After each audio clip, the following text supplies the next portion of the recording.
Hi everyone, welcome back to our channel. In today's video, I'm going to show you how to change the color in the Pixlr app. It is a very simple process, so let's dive right in. First of all, find the Pixlr app on your home screen. Now open it. Then choose one photo that you want to edit. After choosing the photo, here you can find the option of tools. Now simply select it.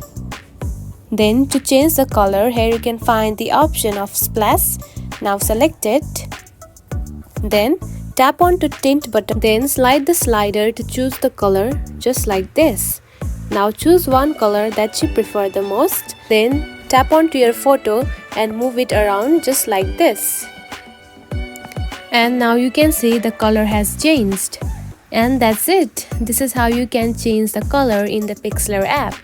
If you found this video helpful, don't forget to like and subscribe for more tips. Thanks for watching.